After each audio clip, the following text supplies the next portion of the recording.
Denilce. Boa noite, Abrap Mato Grosso do Sul. Eu esqueci que eu já pus para gravar aqui. É nosso encontro de todas as quintas-feiras. Sejamos todos bem-vindos, né, aqui nesse grupo. E mais para frente, depois da abertura, eu vou fazer a apresentação de quem vai facilitar o grupo hoje para nós. Boa noite a todos.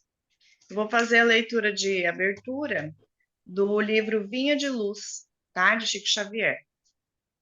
Vou fazer a introdução desse livro, que é uma mensagem de Emmanuel, né? Brilhe vossa luz. Meu amigo, no vasto caminho da terra, cada criatura procura o alimento espiritual que lhe corresponde à posição evolutiva. A abelha suga a flor, o abutre reclama despojos, o homem busca emoções. Mas ainda mesmo no terreno das emoções, cada espírito exige tipos especiais. Há sofredores inveterados que outra coisa não demandam além do sofrimento. Pessimistas que se enclausuram em nuvens negras, atendendo a propósito deliberado durante séculos. Suprem a mente de torturas contínuas e não pretendem construir senão a piedade alheia sob a qual se comprazem. Temos os ironistas e caçadores de gargalhadas, que apenas solicitam motivos para o sarcasmo que se alimentam. Observamos os discutidores, que devoram páginas respeitáveis com o único objetivo de recolher contradições para sustentarem polêmicas infindáveis. Reparamos os temperamentos enfermiços, que sorvem tóxicos intelectuais em livros menos dignos, com a incompreensível alegria de quem traga envenenado licor. Nos variados climas do mundo, há quem se nutra de tristezas de insulamento, de prazer barato, de revolta, de conflitos, de cálculos, de aflições, de mentiras. O discípulo de Jesus, porém, aquele homem que já se entediou das substâncias deterioradas da experiência transitória, pede a luz da sabedoria, a fim de aprender a semear o amor em companhia do Mestre. Para os companheiros que esperam a vida renovada em Cristo, famintos de claridade eterna, foram escritas as páginas deste livro despretensioso. Dentro dele não há palavras de revelação sibilina. Traduz simplesmente um esforço para que nos integremos no Evangelho, celeiro divino do nosso pão de mortalidade. Não é exortação nem profecia, é apenas convite. Convite ao trabalho santificante, planificado no código do amor divino. Se a candeia ilumina, queimando o próprio óleo, se a lâmpada resplende, consumindo a energia que a usina lhe fornece, ofereçamos a instrumentalidade de nossa vida aos imperativos da perfeição, para que o ensinamento do Senhor se revele por nosso intermédio, aclarando a senda de nossos semelhantes. O Evangelho é o sol da imortalidade que o Espiritismo reflete, com sabedoria para a atualidade do mundo. Brilhe vossa luz, proclamou o Mestre. Procuremos brilhar, repetimos nós. Agora, então,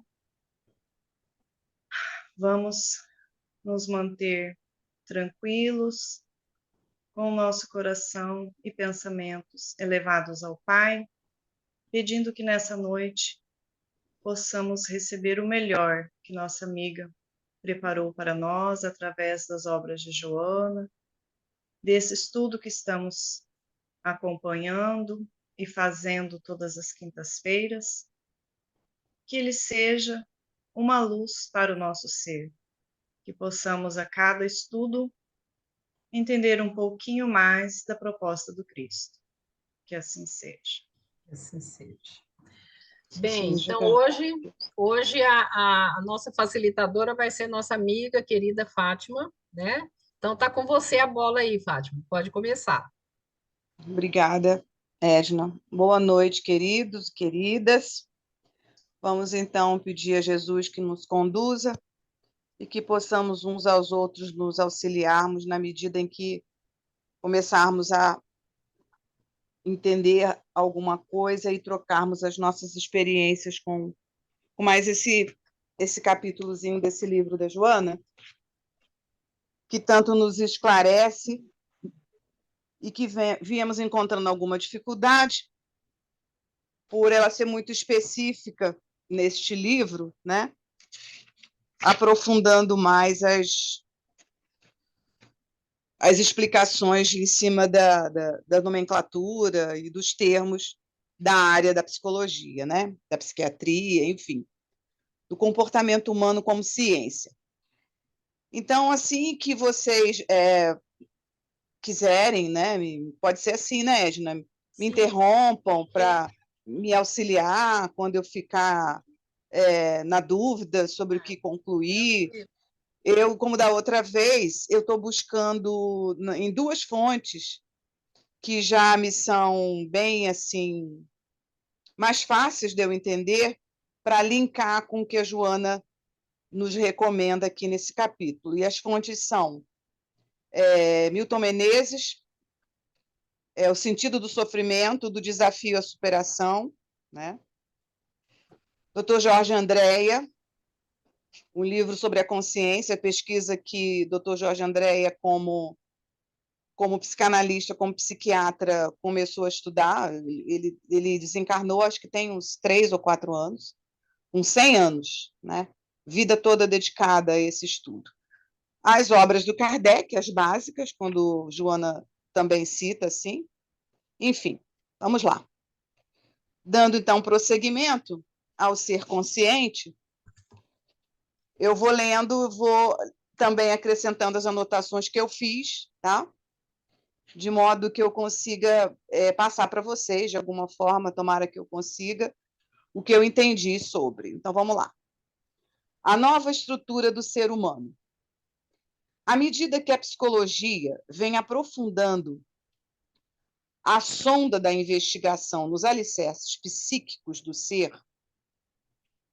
tentando compreender as alterações de consciências, mais se agigantam as perspectivas do conhecimento para tornar a existência humana mais digna de ser vivida.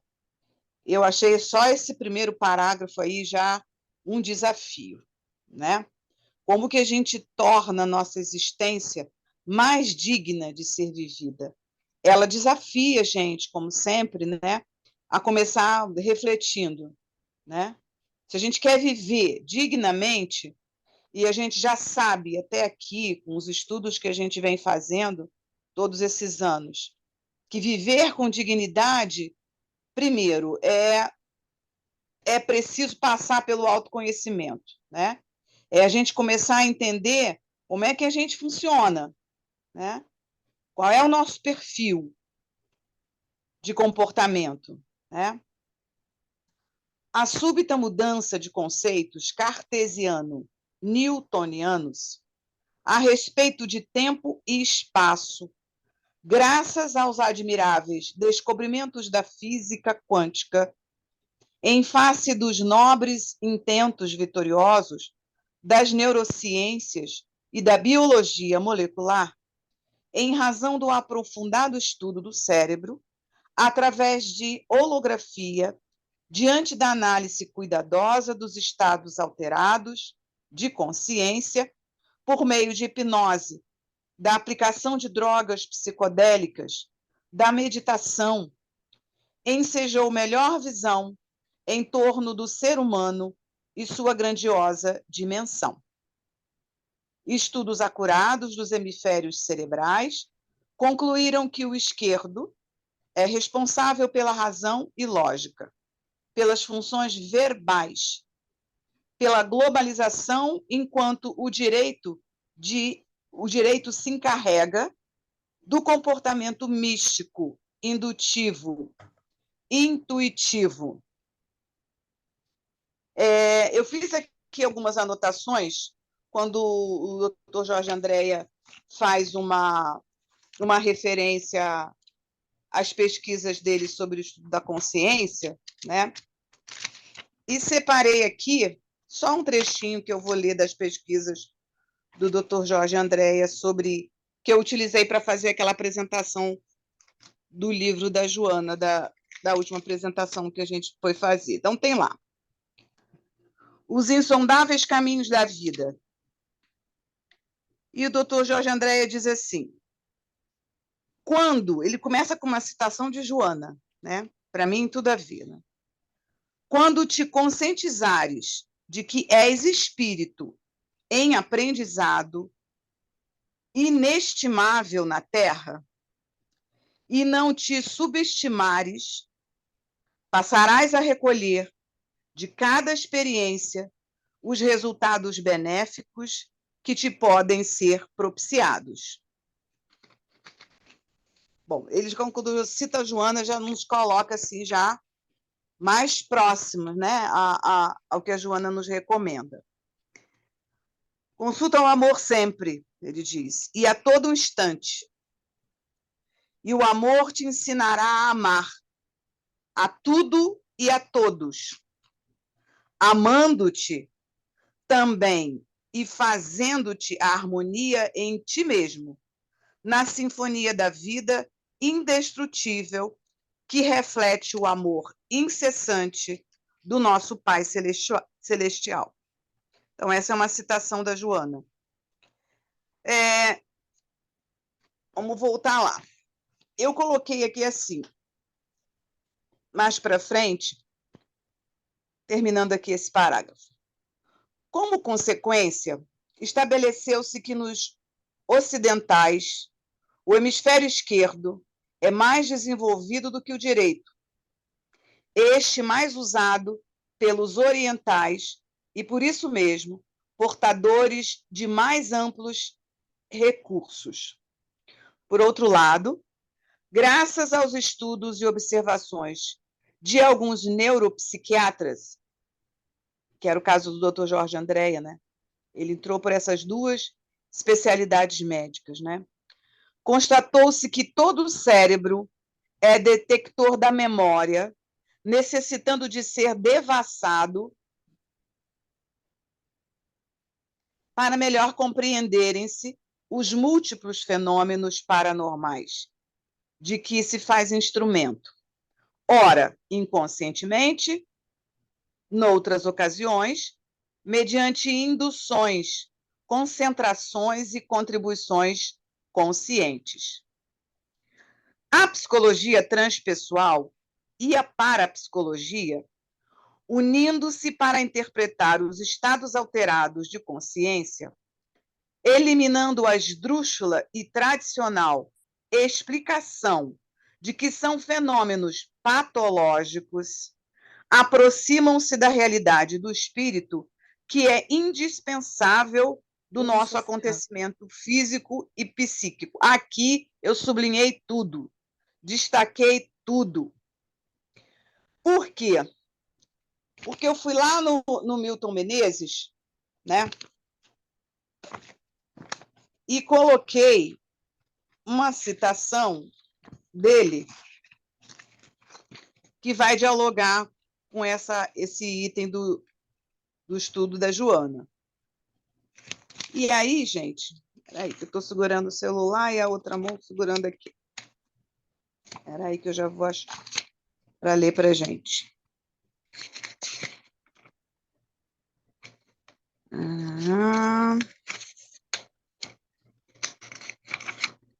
É na página 71. Peraí, dá licença aqui um pouquinho.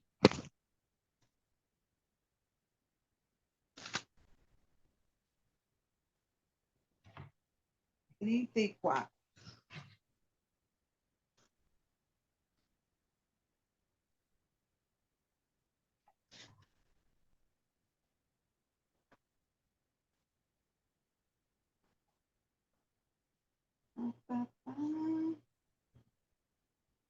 Espera aí, pessoal, não dorme não aí que eu vou achar. Sentido do sofrimento, 55, 35, achei.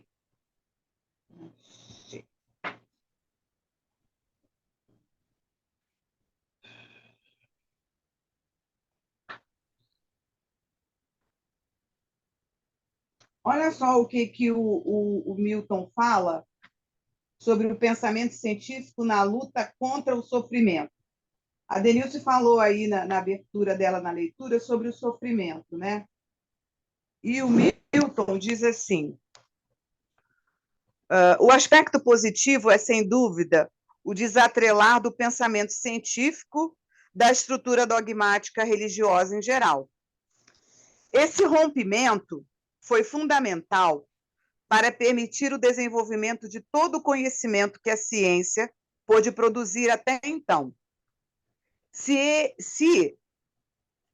ele, estaríamos ainda presos a uma estrutura de conceitos primitivos e sem a possibilidade de desfrutarmos dos recursos provenientes da tecnologia, que esse pensamento científico aplicado continua a produzir, visando ao aumento do conforto e da melhoria das condições de vida dos indivíduos. Sempre assim, visando o bem-estar, né? A busca pelo bem-estar. E como lá na OMS sempre tem, agora linkando bio, psico, sócio e espiritual, né? Pelo menos potencialmente temos hoje essa condição, diz o Milton. O aspecto negativo, ele dá um negativo, foi que o pensamento científico tendeu a considerar o componente religioso do ser humano como artigo de ingenuidade, distante da realidade concreta, sempre o materialismo, né? O que não se pega, que se pega a gente entende, o que não se pega a gente deixa de lado.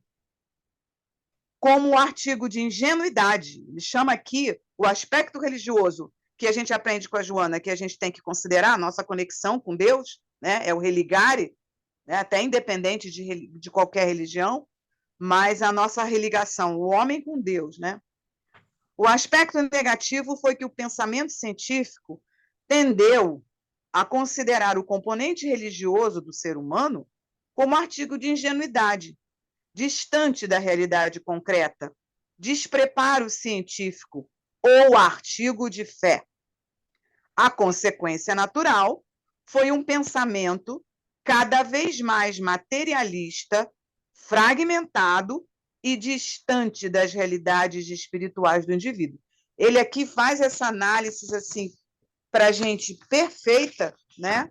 Porque é um estudo, o estudo do Milton está já na academia, né? Ele é um psicólogo, só para lembrar, ele é um psicólogo que defendeu a tese dele de mestrado na UFRJ, citando Joana de Ângeles, né?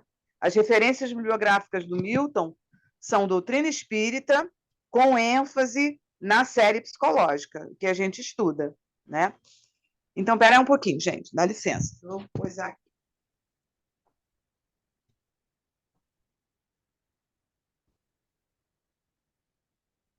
Vamos achar aqui onde é que eu peguei a outra referência do Milton. Enquanto você procura, Fátima, enquanto você procura, deixa eu Sim, fazer um pode comentário. pode falando. Então, a Joana, nesse capítulo, tá? É o último capítulo o último item do capítulo 1, né? Ela vai explicar, né, quais são as alterações, as transformações, as inovações, né, que está surgindo para nós, já surge há tempos já para nós, para que a gente possa entender mais a dimensão transcendente do ser humano, né? Então, ela cita a mudança do conceito cartesiano, né, newtoniano, para a física quântica, e a física quântica nasce lá no início de 1900, né, no início do século XX, né, trazendo aí trazendo o mundo micro, né, das possibilidades. E aí ela traz aqui, ó, sobre a neurociências, né, biologia molecular. Então, ela traz assim muitas coisas novas. Traz, não, ela descreve para nós coisas que tem, né, já para nosso benefício em relação à reação da nossa consciência no sentido mais transcendente, né? Ela vai falar aqui diante da análise cuidadosa dos estados alterados de consciência, né? É objeto da transpessoal, estado alterado de consciência. Aí ela vai falar do meio da hipnose, da aplicação de drogas psicodélicas, que foi no início das pesquisas da transpessoal, da própria meditação, né? E aí ela vai falar depois, no outro parágrafo, ela vai falar sobre os hemisférios, direito e esquerda, e qual a diferença desses hemisférios para a cultura ocidental e para a cultura oriental, né? E aí ela vai, já nesse capítulo que a Fátima parou, né, ela vai falar que a psicologia transpessoal e a parapsicologia, né, estão unidas aqui para explicar o que é esse estado alterado de consciência. Então, esses dois campos do conhecimento vão conjugar, né, para estudar, explicar os estados alterados de consciência, né? E aí ela diz assim, para tirar dessa, e aí sim a ciência materialista, né, para tirar da questão da psicopatologia, né? É bem aqui a diferença, né? O estado alterado de consciência, segundo esses conhecimentos, não é uma psicopatologia a princípio, né? E é isso que ela está falando. Tá bom, Fátima.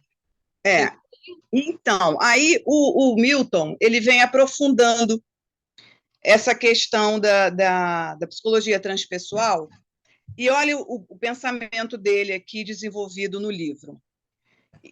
Se intitula um item desse capítulo dele, ele diz assim, ó, convergência dos conceitos com a psicologia transpessoal. As contribuições do espiritismo, aí ele cita mesmo o espiritismo, porque é um trabalho que já está na academia, né?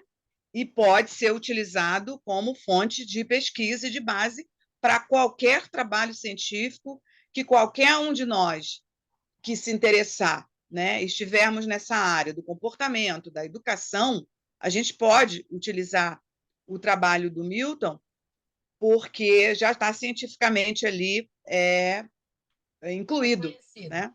Então, ele diz assim, convergência dos conceitos com a psicologia transpessoal. As contribuições do espiritismo, vamos nos alegrar, né? Porque já existe uma citação do espiritismo, sim, na academia, né? As contribuições do espiritismo com essa nova composição do ser humano, introduzindo o conceito do perispírito, é isso que a gente estava falando no início, lembra? E aqui perispírito está grafado. Por quê? Porque, via de regra, a gente não vai encontrar em fontes acadêmicas da área da psiquiatria, da psicanálise e da psicologia essa palavra perispírito, né? Mas o Milton já se utiliza dela para explicar a psicologia transpessoal. Aí, continuando. O espiritismo, com essa nova composição do ser humano, depois ele na frente ele vai falar de um trio. O que nós somos? Que qualquer um, especialista, terapeuta, qualquer um de nós, que a Joana nos deixa à vontade para fazer esse exercício individual, o autoconhecimento. Que nós somos? Nós somos o quê? Corpo físico, né, espiritual e perispírito. Aí vem lá. O ser humano introduzindo o conceito do perispírito, anteciparam-se as conquistas das mais recentes pesquisas na área do psiquismo, levadas a termo pela psicologia transpessoal. A partir da década de 60, lembra que eu citei para vocês aqui que aqueles trabalhos com soldados que voltavam, os vivos, né? Que voltavam das guerras, daqueles conflitos, Vietnã, eram mandados para os campos de concentração psicotrópicos, né? Maconha, para aqueles vivos aguentarem e morrerem pela pátria. Então, era um problema sério. E aí começaram a estudar, né? A partir da década de 60, vários pesquisadores começaram a estudar os fenômenos envolvendo a consciência humana, estabelecendo novas propostas de cartografias do psiquismo. Aí ele cita aqui um autor chamado, não sei se vocês conhecem, Tabone, Tabone, Tabone, 1992 é a data da publicação do trabalho dele, bastante compatíveis com o modelo que vimos tratando até aqui. Em todas essas propostas de cartografia, a consciência humana é tratada como um espectro de vários níveis, onde a percepção da realidade e da própria identidade é diferenciada. Tem aqui uma notinha de rodapé, onde ele esclarece o seguinte: para um estudo mais aprofundado sobre o tema perispírito, recomendamos a obra Perispírito, de Zalmiro Zimmermann, relacionada na bibliografia, quando ele cita aqui no final do livro. Aí, continuando aqui um pouquinho da explicação dele sobre consciência, e a gente linkando com o que a Joana nos ensina. O nível básico é a consciência, diz o Milton. Consciência de vigília, ou seja, esse nível de consciência associada aos sentidos básicos do homem, como tato, visão, olfato e etc. Nesse nível, a realidade objetiva material é percebida e enfatizada, como também são identificadas as funções do ego do indivíduo. A partir desse nível, existem diversos níveis de consciência, onde outras possibilidades de realidade podem ser percebidas e registradas. Podemos comparar essa percepção com as diversas formas do ver. Olha que legal, ele coloca esse ver em aspas, ou seja, ver o corpo físico. As ondas da visão humana são capazes de perceber o aspecto externo do corpo. Aí ele se utiliza do raio-x. Se utilizarmos o raio-x, teremos o registro de uma outra realidade daquele corpo. Entendem como é que ele vai pegando o que já é palpável, o que já é existente na formação acadêmica, por exemplo, do médico, como eu já algumas vezes já comentei com vocês aqui, né? O que é um raio-x? O que o radiologista procura quando ele começa a analisar um raio-x? Não estou falando nem de tomografia ainda, nem de ressonância magnética. Vamos para o princípio de tudo, né? No estudo das imagens, interpretação das imagens de raio-x.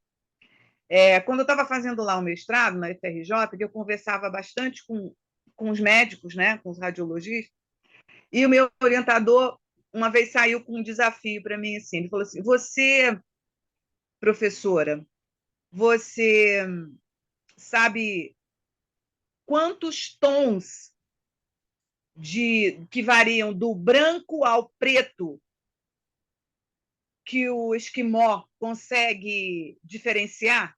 Ele fez essa pergunta para mim, assim, aqui, não tem nem ideia, doutor. Ele falou assim: pois alguns radiologistas foram para esse lugar do mundo, né, na Antártica, e foram pesquisar como a visão do esquimó, né, do nativo, eles estão acostumados a ver, acho que no 90% do ano, né, desse período do ano, eles veem do branco à noite. É branco noite. Então, é preto, branco, cinza, preto, branco. Então, os melhores radiologistas podem estar, isso foi um estudo, né? No meio dessas pessoas. E aí, alguns radiologistas que se interessaram na época, começaram a perceber isso, que numa radiografia, uma variação que vai do preto até o branco, que não dá para ver quase nada, interpretar quase nada, mas uma variação de tom de preto até o branco, um cinza, é um diagnóstico de alguma doença, né?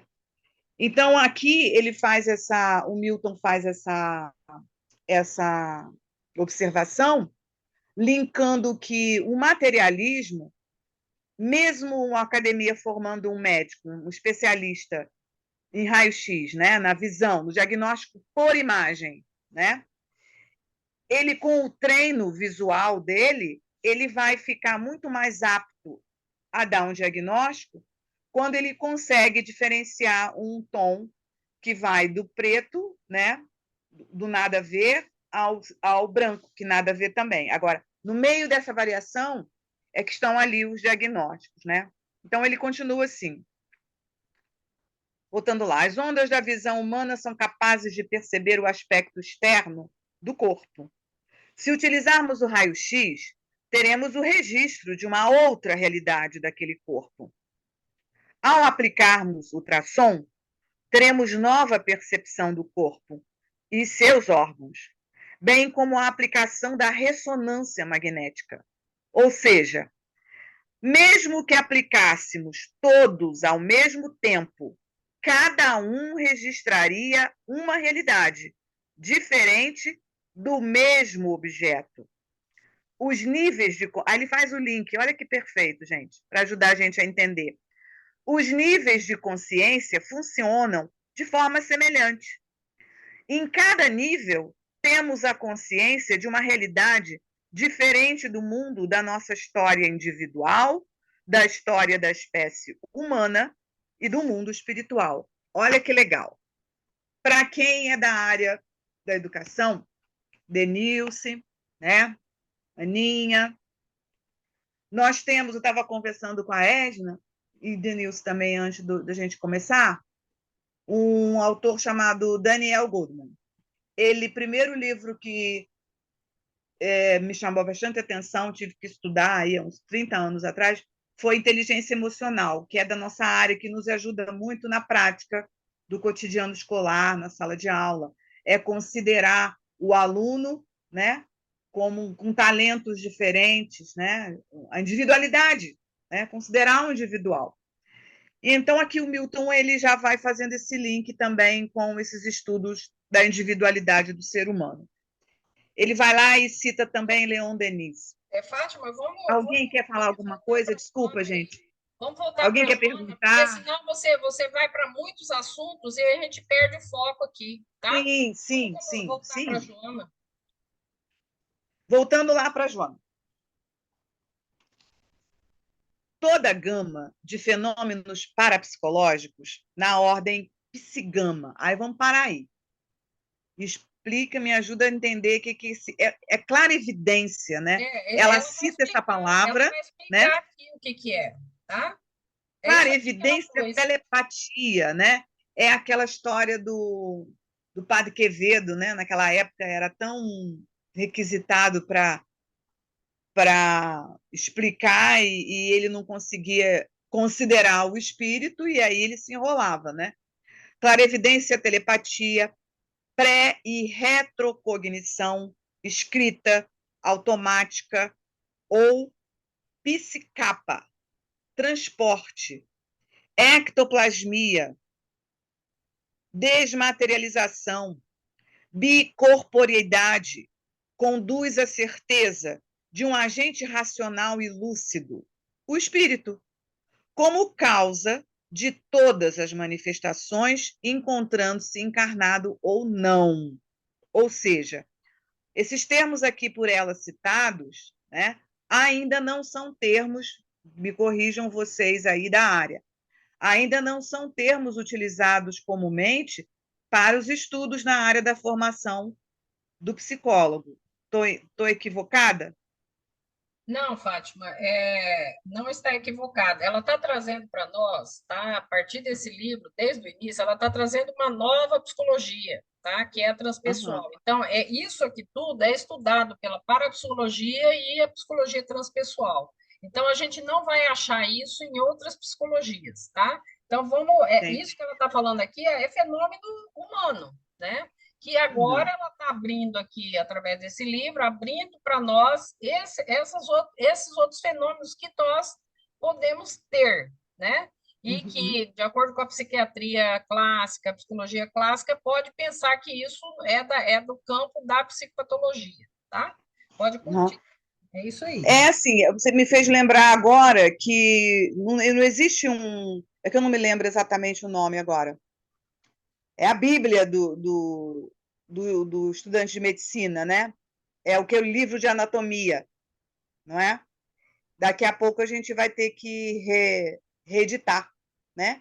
Esse livro de anatomia e colocar lá o espírito também nessa Bíblia do livro. De agora para frente ainda falta muito para isso, mas tudo bem, um dia, quem sabe? É. Um dia, quem sabe, tá? Vamos sair do campo do ideal e vamos entrar no real, porque no real falta muito. O ser organicista, em razão disso, cede lugar ao indivíduo psi ou espiritual, portador de percepções extrasensoriais e faculdades mediúnicas, que lhe constituem instrumentos de trabalho e progresso, mediante as experiências continuadas na esteira das reencarnações. O espírito é a base da psicologia transpessoal, conforme demonstra a ciência espírita em inumeráveis experiências mediúnicas. Aqui eu posso tentar entender que, por exemplo, se formos para os Estados Unidos, morarmos lá, e precisarmos de um tratamento psicológico, psiquiátrico, né? Psicanálise, já existem, acho que diferentemente aqui do Brasil, não sei, especialistas considerando o espírito, né? Aqui a gente ainda está meio que capengando nessa área, né? Vamos lá. Mas o que ela Essa falou visão, aqui? Ó, o que ela falou nesse parágrafo? nesse parágrafo que eu acabei de ler, O ser vamos ler de novo. organicista, em razão disso, né? Vamos atentar aqui. O que ela falou nesse parágrafo? Né? O ser organicista, em razão disso, cede lugar ao indivíduo psi. Ou espiritual. O que é um ser organicista? O que vocês entendem por isso? É na questão do corpo, tá? Organicista do corpo, comportamento, personalidade, tá? Nesse sentido. Cede lugar ao espiritual, né? Com percepções extrasensoriais e faculdades mediúnicas. Então, é isso que ela está trazendo. Ela está abrindo esse campo para nós, o conhecimento, né? E dizendo que o espírito é a base da psicologia transpessoal, tá? Conforme demonstra a nossa ciência. Aí, dentro do espiritismo, quem estuda, ela está falando nada novo para quem estuda ciência espírita, tá? Você disse bem, nada novo. Mediúnicas, tá? É isso que Se ela a gente tá chegar for buscar um tratamento psicológico, né? E na amnese, na primeira conversa com um psicólogo que não ainda estuda, nem se utiliza de estudos considerando o corpo humano ser encarnado como um ser espiritual, vai estar difícil dele entender, assim, se o paciente chega e diz assim, olha, doutor, eu estou sentindo isso assim, assim, no meu corpo, mas eu comecei a sentir isso depois que eu comecei a ter muitos pesadelos, de ouvir vozes, de ver coisas, né? Então, a psicologia e a psiquiatria, via de regra, sem considerar o espírito, já vai tender a levantar um diagnóstico de psicopatologia. Né? É isso que não ela vai fala. considerar o espírito, vai ser difícil, né? Aí próximo parágrafo. Essa visão nova explica os desarranjos comportamentais, as diferenças de coeficiente intelectual. Aí vem o Daniel, tá vendo? Inteligência emocional. Termina o parágrafo, depois você comenta, fica mais fácil para todo mundo entender. Tá. Essa visão nova explica os desarranjos. Eu já estou ficando rouca já. Peraí. Essa visão nova explica os desarranjos comportamentais, as diferenças de coeficiente intelectual, os estados patológicos variados, ao mesmo tempo enriquecendo as psicoterapias com um arsenal de informações libertadoras, auridas no estudo das obsessões, das reencarnações e dos desconcertos mediúnicos. Olha que legal, ela botou aqui só tudo nesse parágrafo. Que visão que ela está falando aqui, Fátima? Que visão que ela está falando aqui? Ela está falando numa visão que ainda não é muito respeitada pela psicologia tradicional, né? É a visão da transpessoal que ela está falando. Mas E que não da parapsicologia. Aqui eu coloquei até uma anotação minha. Gente, meninas, Denilce e Ana, eu coloquei assim, citar o ambiente escolar. Porque nós, como professores, quando a gente está lá no VUCO, lá no dia a dia, no cotidiano nosso escolar, que a gente, né? A gente é normal, a gente é passível de um dia não estar bem, estar preocupada com um filho doente, uma mãe, um pai brigou com o marido, sei lá, bateu com o carro, está cheio de dívida, aí as crianças aquele dia estão muito agitadas, aí você começa a enfiar os pés pelas mãos, começa a ficar nervosa. Todo dia a gente entender que no cotidiano escolar, né, no professor, no caso, ele precisa, em tese, né, manter um equilíbrio, manter um linear de comportamento suave, amoroso, nem sempre é assim, né? Mas se a gente tem essa informação, tem esse auxílio, né, que a Joana nos diz assim, se a gente faz esse exercício do autoconhecimento e a gente já sai de casa e diz assim, nossa, hoje eu não estou bem, tanto problema, meu Deus, me ajuda hoje no meu trabalho, porque eu vou precisar manter o equilíbrio. Aquelas crianças lá não têm culpa nenhuma de eu estar assim. Então, isso aí é autoconhecimento, né? Tá. Fátima, nesse parágrafo, por que você fez essa associação com a sala de aula? Eu fiz porque me chamou muita atenção, ao mesmo tempo enriquecendo as psicoterapias. No que especificamente?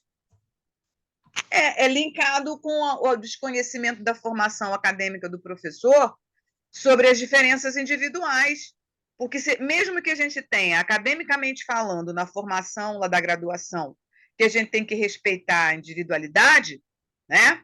Cada aluno é cada aluno, mas a gente não tem. É humanamente impossível numa sala de aula, quando mais da metade entra em conflito, por exemplo, com um conteúdo que você quer passar, né? E aí você tem que manter uma linearidade de comportamento para que aquele conflito, a partir daquela apresentação do conteúdo, que não vire uma bagunça generalizada. Certo. E que cada um ali vai colocar o seu ponto de vista, o seu comportamento, o seu jeitinho de ser espiritual, enquanto espíritos milenares, todos ali fechados numa sala, 40 de uma vez, né? Então, quando a gente... Então? Você me perguntou, eu vou embora, tem que... por isso que eu tô tendo que interferir, tá? Tem que dar aqui, senão eu vou embora. Desse modo, o ser humano supera a condição reducionista a que foi submetido por alguns psicólogos e amplia a dualidade corpo-espírito para apresentar-se em estrutura completa que abarca todas as ocorrências que lhe sucedem, organizando o corpo somático.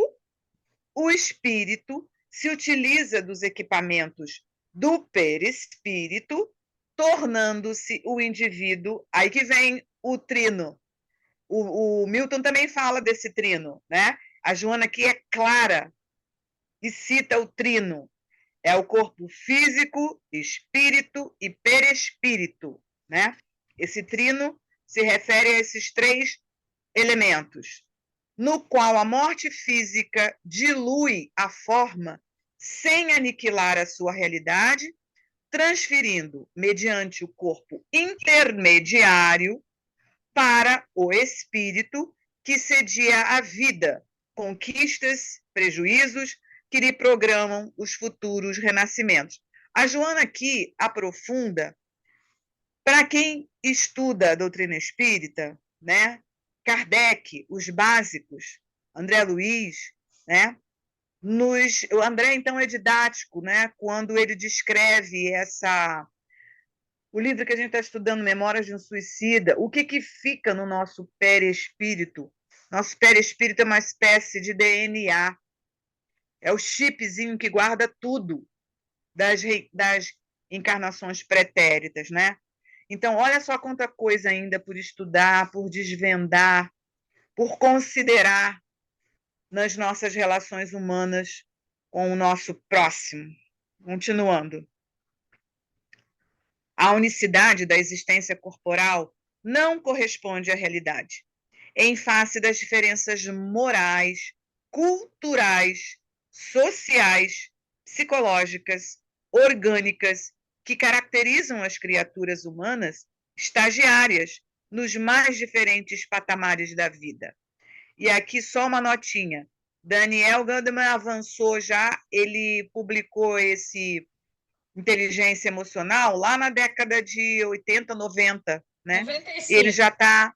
Ano de 95, né, Edna? Obrigada. E agora ele já tem inteligência social, gente. Maravilhoso. E quem quiser, leia e tiver interesse, porque ele ajuda a gente, inclusive, a entender, a Joana, essa transição que a gente vai ter que passar por ela, né? Essa mudança, não é mudança, acho que não é mudança, agregar, né? Pegar o estudo já existente, academicamente falando, e agregar considerando o espírito, né? Então, vamos lá. A reencarnação, pelo contrário, faculta a compreensão dos fenômenos evolutivos, favorecendo todos os seres com as mesmas possibilidades de crescimento, desde a monera ao arcanjo, vivenciando as mesmas oportunidades e adquirindo sabedoria, conquista do conhecimento e do amor, que culmina em sua plenitude. Joana adora essa palavra, né? Plenitude. Reconhecida a nossa estrutura do ser humano, a nova estrutura do ser humano, espírito, perispírito e matéria, a psicologia pode melhor penetrar nos arcanos do inconsciente, que possui todo o conhecimento de tempo, passado, presente e futuro, com a dimensão de espaço, o infinito no finito, sediando o espírito conforme a visão espírita, assevera a lei de Deus, está escrita na consciência. Aí tem aqui a citação, né? Ela se refere ao Livro dos Espíritos, né? Do Kardec. Está na Questão consciência. 621, né? Questão Questão 621. Isso. Detentora da realidade que a pouco e pouco se desvela, conforme a evolução do próprio ser, no seu processo de lapidação de valores e despertamento das leis que nela dormem latentes. Nos alicerces do inconsciente se encontram todas essas bênçãos que lentamente assomam a consciência e se tornam patrimônio da lucidez. Olha só, o que pode parecer para a psicologia tradicional uma viagem, Joana chama de lucidez, né? Fazendo o ser compreender que nem tudo quanto pode fazer deve-o. Olha que máximo esse último parágrafo. Tudo me é lícito, mas nem tudo me convém. Paulo, o apóstolo, né? Maravilhosamente nos ensina isso. Da mesma forma que nem tudo quanto deve pode, conseguindo a sabedoria de fazer somente o que deve e pode, como membro consciente que age de acordo com a harmonia cósmica. Esse, o grande desafio para a psicologia profunda, qual seja avançar cada dia mais na interpretação do ser humano, sem deter-se em modelos estáticos, tradicionais, atenta às informações das demais consciências, das demais ciências e do espiritismo, assumindo uma posição aberta e holística. Aí eu tirei uma conclusão minha aqui, da minha cabeça, e escrevi assim: a linha de estudos, pesquisas da psicóloga, vocês já ouviram falar da Beatriz, da Ana Beatriz? Eu adoro a Ana, né? Ela é psiquiatra. Psiquiatra, né? eu gosto muito das aulas que ela dá, assim, mas aí eu coloquei assim, lembrei dela. A linha de estudos, pesquisas da psiquiatra Ana Beatriz é, a meu ver, um modelo estático e tradicional, porque ela não considera nas suas falas, nas suas aulas, ela é professora de universidade também, né? Ela não considera o espiritismo como parte importantíssima do processo. Ou seja, eu coloquei aqui espiritismo, mas eu já posso mudar. Não considero o espírito, né? Porque o espiritismo não é uma propriedade, não é uma palavra do espiritismo, da doutrina, né? É espírito. O espírito está contido em várias interpretações bíblicas de várias religiões, né? No evangélico, na Umbanda, no Candomblé, enfim. Mas então, a psicologia profunda de Joana, eu coloquei aqui, é o futuro inexorável da psicologia no mundo. Essa foi a minha conclusão. Certo. Sem querer, mais uma vez, ser tiete e ser apaixonada pelos estudos de Joana de Ângeles através do digital. Por que será que Joana de Ângeles citou a questão 621 do Livro dos Espíritos? Ora, o que fala na questão 621? Onde está escrita a lei de Deus? Resposta, entre aspas, na consciência. Letra A. Visto que o homem traz em sua consciência a lei de Deus, que necessidade havia de lhe ser ela revelada? Olha a resposta. Ele a esquecera e desprezara. Quis então Deus lhe fosse lembrada. Fazendo essa associação que a Joana fez com essa pergunta aqui, 621, a gente vai entender que essa consciência é essa consciência que a Joana traz aqui desses outros conhecimentos. Não é essa consciência pequenininha nossa, né, muito limitada. Não é aí que está a lei de Deus. A lei de Deus está nessa consciência ampliada, transcendente. Por isso a necessidade da gente entender esses fenômenos, né? Para a gente aprofundar em nós mesmos nesses fenômenos. Lembra aqui que ela fala aqui, ó, a psicologia pode melhor penetrar nos arcanos do inconsciente, que possui todo o conhecimento de tempo, passado, presente e futuro, como a dimensão do espaço, que é o infinito no finito, tá? Então, essa consciência aqui não é essa consciência pequenininha, essa consciência que a gente acorda, né? Não liga no automático, vai dormir, não é essa consciência onde está a lei de Deus. Não, é nesse outro espaço que Joana trouxe, é por isso que ela traz essa questão 621, no meu entender, tá? Ela traz aqui nesse capítulo, nesse item do capítulo 1, tá? Exatamente para explicar para nós que nós somos muito mais do que isso pequenininho, tá? Então, tá na minha consciência a lei de Deus, mas se eu estou com essa consciência só de personalidade, uma visão muito limitada, não vai estar aí essa lei de Deus aí para eu conseguir me encaminhar na melhor forma possível, né? Então, a gente precisa ampliar, nos aprofundar nesses fenômenos que nós temos direito de estudar e conhecer, porque muitas das pessoas já têm manifesto nas próprias pessoas e as pessoas não sabem. Então, se as pessoas vão buscar a psiquiatria ou a psicologia tradicional, ela pode ser enquadrada de uma forma que não é correta, né? Sim. Sendo que tem essas opções, né? Então, assim, fica acho que um recado para nós, no sentido assim, nós temos familiares, pessoas conhecidas que passam por alguns fenômenos e vão a essas ciências bem tradicionais, nós temos que observar se não tem que ser uma outra tipo de ciência, uma ciência mais ampliada, para poder abarcar o tratamento de uma pessoa que passa por algum fenômeno desse e é caracterizado como uma simples psicopatologia, de repente uma esquizofrenia, tá? Eu acho que o recado da Joana para nós, que eu entendi desse item, é isso aí, né? A gente conhecer, saber que existem opções e a gente também poder orientar nós mesmos, familiares, né, ou pessoas que a gente conheça, se for o caso de estar passando por essa circunstância. A Joana está dizendo, ó, tem mais coisa, né? Tem mais coisa além... A página que a Denilce leu, na abertura, e que faz um link com todo esse estudo aqui que eu fiz, né, sobre a dor. Tem um parágrafo que ela leu sobre a dor e que linka com o livro do Milton, né? O sentido do sofrimento, do desafio à superação.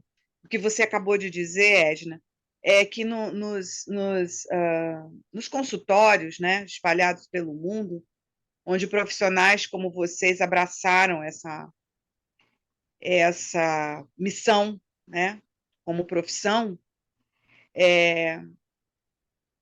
nós estamos passando por momentos muito turbulentos, muito difíceis, né? O planeta todo, né? É tentar interpretar o que está acontecendo conosco, né? E o que resume, e eu posso até estar explicando isso, uma visão muito pessimista, uma visão. Eu acho que eu sou realista quando eu assim me expresso. A gente precisa dar um sentido a toda essa dor que a gente está sentindo, né? A essa dor moral pela qual a humanidade está passando. É uma dor moral, né? Aí o Milton vem e diz assim, linkando com dor. Eu anotei aqui no caderninho. Se nas horas de provação soubéssemos observar, olha aí, nos convidando o Leon Denis também a fazer esse exame de consciência, né? Se nas horas de provação soubéssemos observar o trabalho interno, a ação misteriosa da dor em nós, em nosso eu, em nossa consciência, compreenderíamos melhor sua obra sublime de educação e aperfeiçoamento. Quer dizer, a dor vem para nos educar, né? A dor, ela é mestra. A dor é necessária? É o que o Milton conclui no trabalho dele. Sentir dor é necessário? Sofrer, não. Sofrer pode ser uma escolha. Parece uma utopia isso, né? Mas não, acho que com o exercício que Joana sempre nos recomenda é interpretar à luz da reencarnação que os momentos de dor a gente pode transformá-los, né? Sim, Enfim. Fátima, você terminou a leitura, né? Sim, e agora a gente sim. abre para todos, para cada um falar o que desse item, né? Desse tema, qual é o tema? A nova estrutura do ser humano, tá? O que fica para cada um? Eu já disse, fiz a minha fala, né? Agora, o que fica para cada um desse tema de hoje? Vamos lá. É hora das pessoas falarem. De cada vez, né? Um de cada vez. Um de cada vez. Podem abrir agora os microfones aí, os áudios. Oi, Anne. Edna. Ai, Júlio. No meu ponto de vista... desculpa, pode falar, Júlio. Fala, Não, Denilson. já começou? Depois o Júlio fala. Fala, Denilson. Então, no meu ponto de vista, assim, a proposta é que com a psicologia transpessoal, automaticamente essa mudança vai acontecendo, né? Com a colaboração da psicologia transpessoal. Porque me chamou muita atenção aquele capítulo em que ela mostrou e falou sobre os hemisférios cerebrais, né? Que o oriental, ele tem o hemisfério direito, se não me engano, mais desenvolvido. Isso. Porque eles buscam mais esse ser, né? A visão deles é diferente do ocidental, que ainda está muito ligado ao material, ao exterior. Então, eu acho que isso será algo gradativo, né? Conforme a sociedade, a humanidade vai tomando consciência dessa prática, que nós temos essa facilidade através da meditação, através de muitos meios que nos é dado gratuitamente, porque de certa forma a meditação você não precisa pagar, você que busca. A busca por um local da natureza em que você vai entrar em contato, né, com a natureza, com as energias naturais e tudo mais, claro que energia é natural, mas com as energias daquele ambiente, né? De ambiente E que natural. Aham. que te favorece esse autoencontro. Então, assim, no meu ponto de vista, de acordo com tudo que a gente vem estudando, eu acho que ela vem mostrando qual é a facilidade que nós teremos e qual vai ser o caminho da humanidade nesse sentido de mudança mesmo. Uhum. Não só emocional, mas como estrutura ali, O né? social também. Aham. Inicial, é. Júlio. Bom, assim, de uma forma bastante resumida, eu vejo. O som tá bom aí? Vocês estão escutando Tá, direitinho? sim.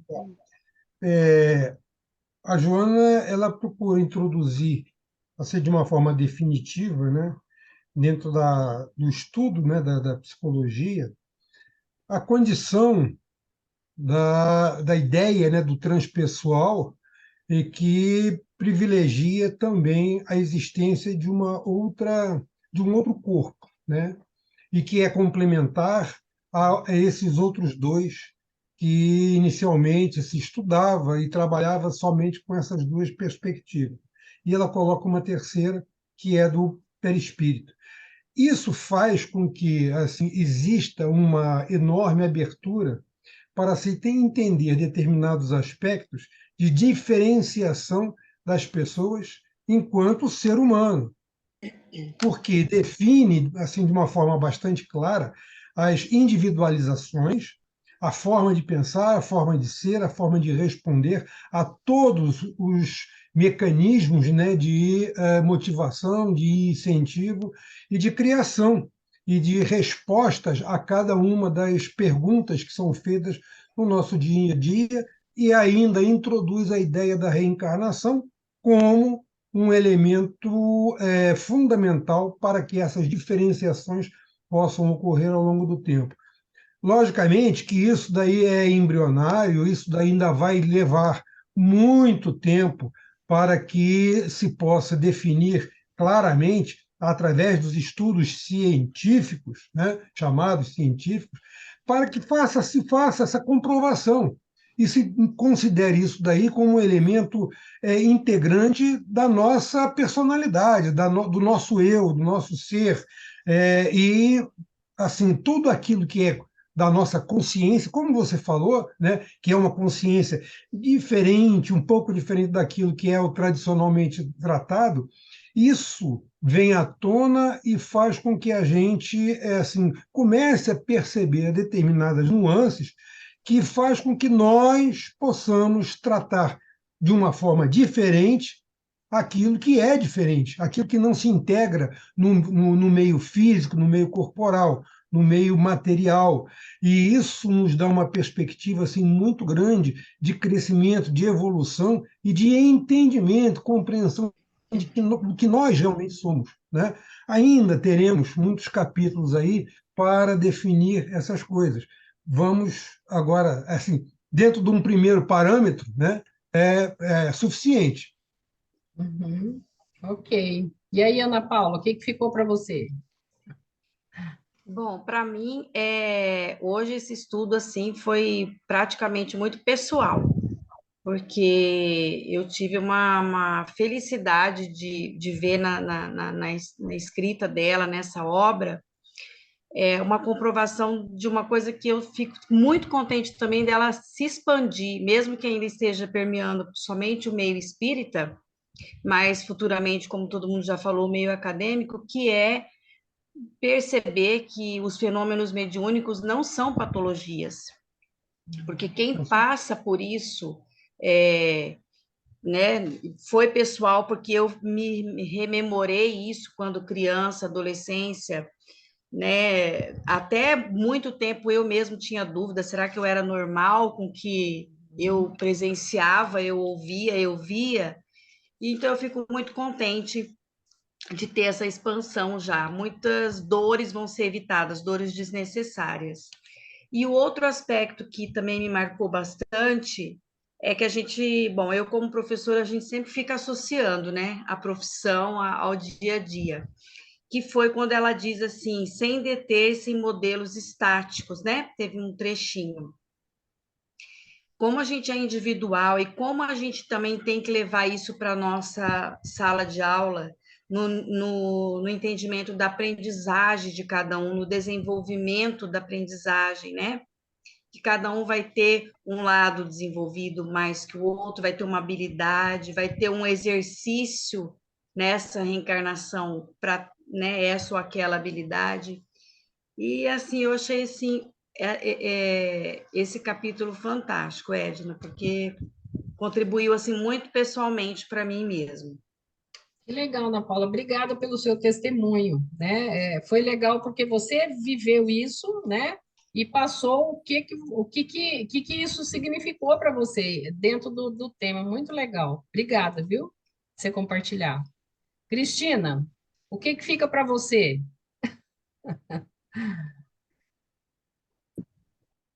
Nossa, foram tantas coisas que foram analisadas hoje, né? É, E achei muito interessante o tipo de trabalho que é feito, né? O estudo que é feito. Foi a primeira vez que eu participo. E aham, muito profundo. Nossa, eu fiquei assim, muitas horas eu perdida. Falei, meu aham. Deus, Esse muito livro, bom mesmo. esse livro, Cristina, O Ser Consciente, ele é bastante desafiador, até para nós da área da psicologia, sabe? Eu mesmo, o próxima aula, sem ser, é quinta-feira que vem, eu vou pegar o outro tema. Menina, olha, foi pauleira, sabe? É bem profundo mesmo. Eu Eu fiz, vi, eu fiz meu possível. E a Fátima, muito obrigada, Fátima, de você ter aceito esse desafio aí, porque é um desafio. é um desafio. E aí, E eu Fátima, fiquei muito. Eu fala. só para finalizar, eu fiquei Ah, também muito. A gente sabe dessa questão toda da mediunidade não ser nenhuma doença. Porém, assim, quando a gente começa a estudar e analisar isso de forma um pouco mais profunda, parece que a gente sorri mais, assim, poxa, é isso mesmo, né? Então, eu achei muito interessante. uhum, Deixa eu só É isso. fazer um comentário pequeno aqui a respeito disso. A mediunidade realmente não é uma doença, mas se ela não for cuidada da forma adequada, ela pode provocar doenças muito complicadas. exatamente. Tanto somático quanto psíquico. As Das duas duas. formas, com certeza. Exatamente. Fátima, o que fica para você desse capítulo aqui que você estava na responsabilidade de mostrar para nós? É assim, o que eu sempre busco, sabe? Quando a gente tem essa oportunidade de aprofundar juntas, assim, juntos, né? Os estudos da Joana, me fica sempre essa sensação, assim, de alegria, em primeiro lugar, gratidão, em segundo lugar, da gente entender e constatar que nós não estamos sozinhos, né? Nessa busca, né? De considerar o outro, né? Com aquele ensinamento de Jesus, né? Conhece-te a ti mesmo. Como é que você vai ajudar o outro se a gente não tiver buscando o nosso equilíbrio, o nosso autoconhecimento? Fica muito mais difícil a gente entender o outro. Quando a gente considera todos esses preceitos da Joana, linka com os estudos da doutrina, que nem o Júlio acabou de pontuar agora, né? A mediunidade, ela precisa ser estudada e educada, porque a gente aprende que todos nós somos médiums, né? Cada um tem uma mediunidade, ou como o Chico é especial, como o Divaldo também, né? Nem todos nascemos com a mediunidade de Chico, de Divaldo, com a nossa mediunidade. Ela é intuitiva, ela é de psicografia, ela é, enfim, o estudo da doutrina espírita, ele precisa ser constante, contínuo. Porque se nós gostamos da Joana e ela se embasa na doutrina espírita, nós não podemos nunca linkar todos os estudos da Joana com os estudos da doutrina. e dentre eles da mediunidade.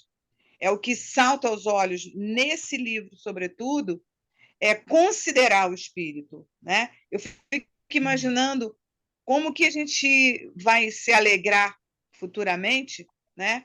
Quando já considerarmos de um modo geral, né, espíritos reencarnados aqui na Terra, considerarmos, eu li, não me lembro aonde exatamente, mas vai chegar um dia que nós não vamos precisar mais da linguagem, disso aqui para a gente se expressar. Isso a gente estuda com alguns já umas obras literárias como Dona Ivone Pereira, que na espiritualidade a gente se comunica com pensamento, né? A gente não vai precisar da linguagem.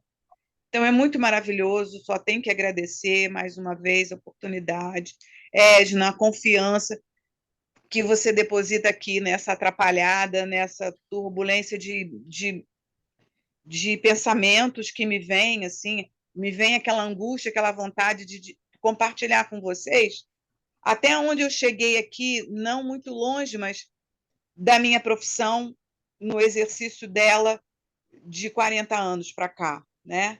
Essa busca me tornou uma profissional, digamos assim, mais resignada do que conformada. Enquanto eu fui conformada, né, eu deixei de me resignar e me entender como um ser limitado, né, que não consegue entender tudo nem saber tudo. Mas agradecimento só é a palavra, né? Quando a gente tem a oportunidade de entrar em contato com esses estudos da Joana. Muito obrigada, agradecendo a vocês por... Ou eu confundi a cabeça de vocês, ou esclareci um pouquinho, mas a ideia é sempre ampliar um pouquinho e compartilhar. Muito obrigada. Mais alguma outra manifestação para a gente partir já para o encerramento? Tá tudo ok? Quem que pode fazer nossa prece de encerramento? Denilson já contribuiu no início. Quem que pode fazer agora? Vamos lá, vou fazer. Obrigada. Júlio, obrigada. Nós devemos agradecer uma infinitude de vezes, né, a oportunidade de nós sermos como somos, já estarmos como somos, e ainda, né, termos à nossa disposição toda essas pessoas todas que nos trazem informação, nos trazem esclarecimentos, de forma que nós possamos debater, discutir, dialogar a respeito, para que nós possamos, a cada dia, a cada oportunidade, crescermos um pouco mais no nosso conhecimento, ampliarmos a nossa inteligência e fazermos com que as coisas possam acontecer dentro desse processo, né, de crescimento e de desenvolvimento como ser humano, como espírito, como pessoa, de modo que nós possamos contribuir para que as coisas todas possam ser enxergadas como sendo corretas dentro do ambiente onde nós estamos, no patamar que nós nos encontramos. As pessoas que nos ajudam, que nos auxiliam nesse processo, tal qual a nossa irmã Joana de Ângeles, que nos apresenta, né, uma formidável, né, oportunidade de aprendizado. E todos os livros, todas as pessoas que trouxeram informações também complementares e que nos auxiliam no entendimento, na compreensão de todo esse processo de desenvolvimento, de criação nossa, do ser humano. Que nós possamos aproveitar sempre essas oportunidades, para que nós possamos contribuir com todos aqueles que ainda não têm a oportunidade de alcançar esse conhecimento e que nós possamos traduzir tudo isso em oportunidades, né? Não só para nós, como para todos os outros. Que nós possamos seguir assim, firmes, conscientes desse trabalho e dessa tarefa que nós abraçamos, de aprender e de transmitir. de forma que nós possamos, a cada dia, a cada oportunidade, pretendermos sermos melhor num mundo melhor. Que assim seja. Que assim seja. Que seja. Que assim seja. Eu vou parar a gravação só um pouquinho. Boa noite a todos.